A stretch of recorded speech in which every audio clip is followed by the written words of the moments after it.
He claimed Gujarat's police chief had told him this, though the chief denied it. Without Sri Kumar, the case against the Narendra Modi government would be much weaker simply because there would have been no information from inside the government which would tell you what was happening. In that sense, he was a central figure in this investigation. Another senior police officer, Sanjeev Bhatt, gave evidence. The ghost of the Godhra riots back to haunt Narendra Modi. This time, it's senior police officer Sanjeev Bhatt who alleges that Modi was complicit in the Godhra riots. In an affidavit filed in the Supreme Court, Bhatt says that he was present at the crucial law and order meeting chaired by Modi. I know my truth. I've stated my truth, and I've said there on oath in an affidavit submitted to the highest court of the land.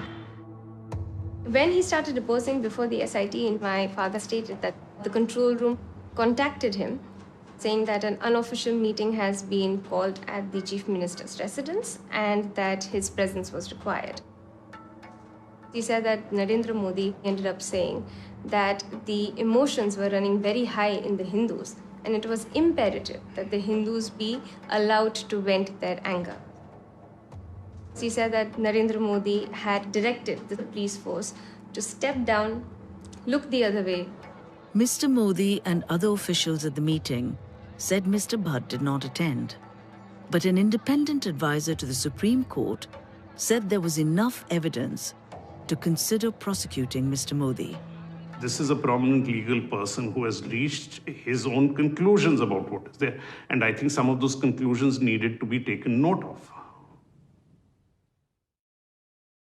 In major relief for Narendra Modi, the Supreme Court-appointed riots panel has found no evidence against the Gujarat Chief Minister. The complainant, Zakia Jafri, had accused Modi of ordering officials to give rioters a free hand, the only complaint that named him. After 3 years, the SIT ruled that Mr. Modi would face no charges. It said R.B. Srikumar's account was hearsay, and Sanjeev Bhatt's account could not be relied on. It said claims about the instructions Mr. Modi had given were not established. So what next for Modi? Legal experts say he has not got a clean sheet in the riots. Just that there is no evidence, but it could strengthen. The ruling did not stop the debate over what had happened. The special investigation team could not succeed for many, many different reasons. The investigation team had to rely somewhat on the Gujarat police. Much of the investigation on the ground is done by police officers, and among the people who stand indicted are the Gujarat police force itself. The SIT report is really very superficial. It doesn't explain how this pogrom could take place. So, of course, it underestimates, it minimizes the role of the top leaders, the chain of command.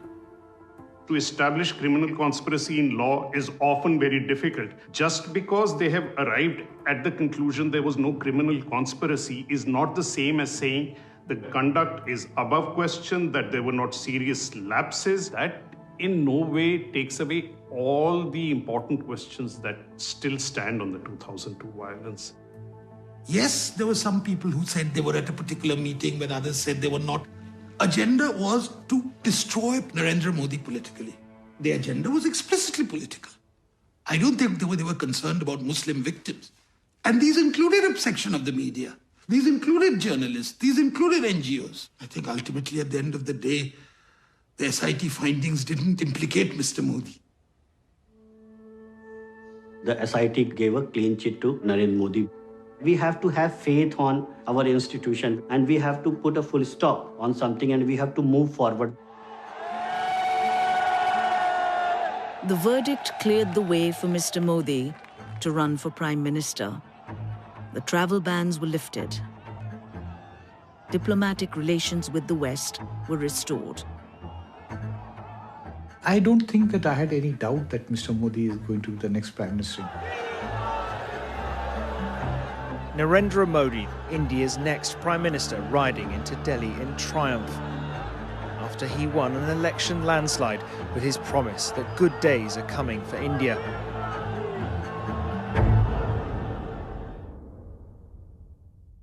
बड़ी खबर आ रही है इस वक्त। गुजरात के पूर्व IPS अफसर संजीव भट्ट को जामनगर की अदालत ने उम्र कैद की सजा सुनाई है।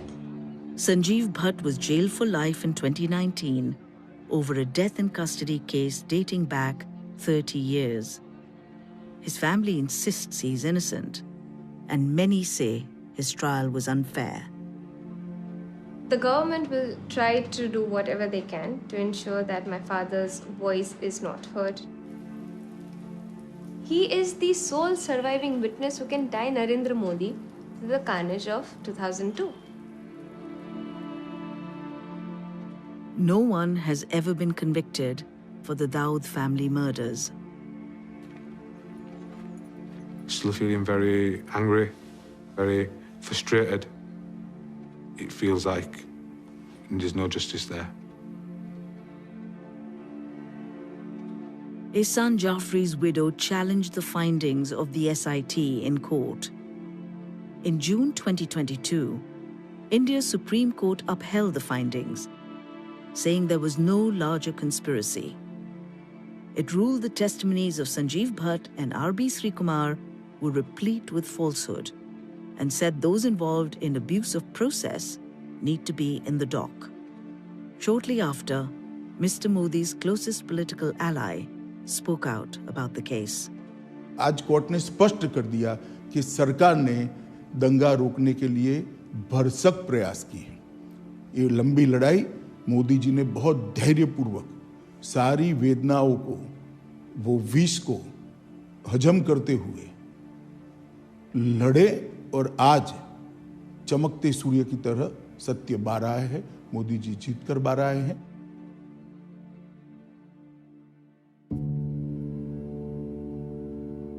The police arrested Mr. Srikumar and a high-profile human rights worker who helped Mrs. Jaffrey bring the case. Sanjeev Bhatt, already in prison, was named in the police complaint too. All three are accused of fabricating evidence. 20 years on, the Gujarat violence remains controversial. None of the people arrested were sources for our report, and the findings of our investigation still stand. 2,000 people were murdered in Gujarat in 2002, in a campaign of violence that was clearly well organized. That remains a fact. Now Mr. Modi is in power, it seems to me that history is being rewritten. The Supreme Court gave a judgment which actually brought the whole matter to a closure. The closure was necessary.